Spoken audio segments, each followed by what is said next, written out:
नमस्कार। आज ना हम थोड़ा समय में पीछे चलते हैं और समझते हैं प्राचीन भारत की एक बहुत ही अनोखी शिक्षा प्रणाली को, यानी बौद्धकालीन शिक्षा।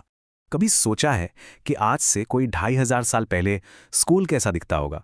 बच्चे पढ़ते कैसे थे? उनका स्कूल का पहला दिन कैसा होता था? चलिए आज इन्हीं सवालों के जवाब ढूंढते हैं। तो देखिए, इस सिस्टम की जो सबसे सबसे क्रांतिकारी बात थी ना, वो ये थी कि यहाँ जाति पाति के लिए कोई जगह ही नहीं थी। मतलब ज्ञान के दरवाजे वो सचमुच सबके लिए खुले थे। अच्छा, तो इस पूरी पड़ताल के लिए जो हमारा गाइड है वो हैं ये हाथ से लिखे हुए नोट्स। यही हमें उस दौर के एजुकेशन सिस्टम की एक बिल्कुल साफ तस्वीर दिखाते हैं। तो हम एक स्टूडेंट की पूरी जर्नी को 5 हिस्सों में देखेंगे। सबसे पहले बात करेंगे एक समावेशी प्राचीन शिक्षा की।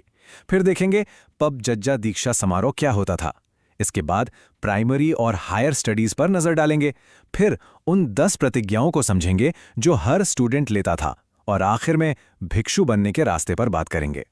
चलिए शुरू करते हैं पहले पड़ाव से। एक समावेशी प्राचीन शिक्षा, यानी सबके लिए स्कूल। तो उस जमाने में पढ़ाई का सेंटर कोई बड़ा सा महल या कोई खास बिल्डिंग नहीं होती थी, बल्कि ये होते थे बौद्ध मठ, जिन्हें संघ कहा जाता था। और यहाँ समाज के हर तबके के बच्चों का स्वागत था। अब आते हैं दूसरे और शायद सबसे जरूरी पड़ाव पर। ये वो दिन था जो किसी भी स्टूडेंट की जिंदगी बदल देता था। पब्बजा दीक्षा समारोह, यानी स्कूल का पहला दिन। ये जो शब्द है ना, पब्बजा, ये सिर्फ एक शब्द नहीं है, ये अपने आप में एक पूरी प्रोसेस है। ये एक पाली शब्द है जिसका मतलब होता है बाहर जाना। मतलब घर का जो आरामदायक माहौल है उसे छोड़कर ज्ञान की तलाश में निकल पड़ना। और ये होता था 8 साल की उम्र में। इस रस्म की सबसे कमाल की बात बताए क्या थी? इसकी सादगी। बस 3 सिंपल स्टेप्स थे और एक बच्चा स्टूडेंट लाइफ में एंटर कर जाता था। पहला, सिर मुंडवाना। दूसरा, अपने गुरु यानी उपझाए के सामने पेश होना। और तीसरा, तिसरण यानी 3 शरणों का पाठ करना।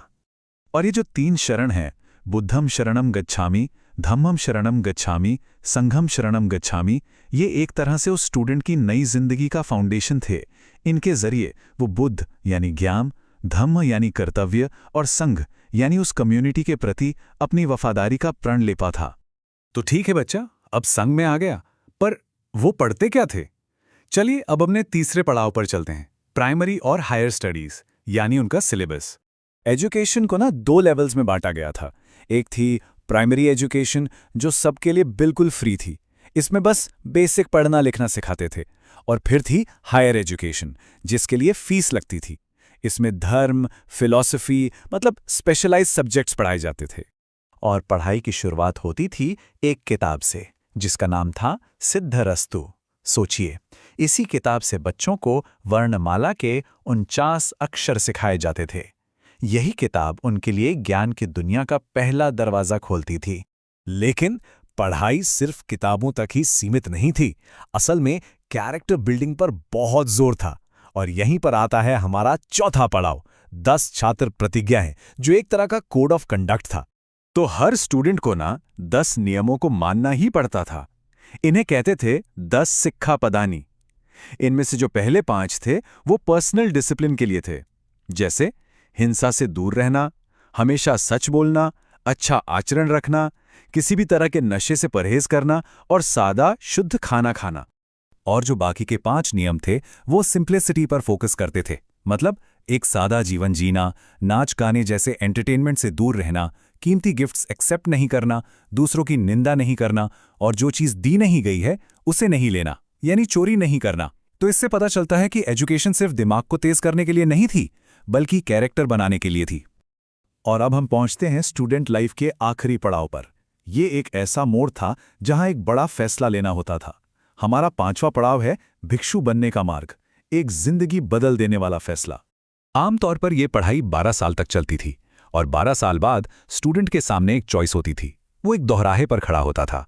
या तो वो वापस घर लौट जाए और एक गृहस्थ की जिंदगी जिए, या फिर हमेशा के लिए संघ में ही रह जाए। और जो लोग मठ में ही रुकने का फैसला करते थे, उनका होता था उपसंपदा संस्कार। ये एक फाइनल सेरेमनी थी। इसके बाद वो ऑफिशियली भिक्खु यानी भिक्षु बन जाते थे और फिर अपनी पूरी जिंदगी ज्ञान और सेवा के लिए समर्पित कर देते थे। तो ये थी प्राचीन भारत की बौद्ध शिक्षा प्रणाली की एक छोटी सी झलक। ये हमें सोचने पर मजबूर करती है कि आज के ज़माने में जब एजुकेशन का मतलब अक्सर स्टैंडर्डाइज्ड टेस्ट्स और ग्रेड्स बन गया है, तब क्या हम उस सिस्टम से कुछ सीख सकते हैं? एक ऐसा सिस्टम जो किताबों से ज़्यादा भीतरी अनुशासन पर जोर देता था।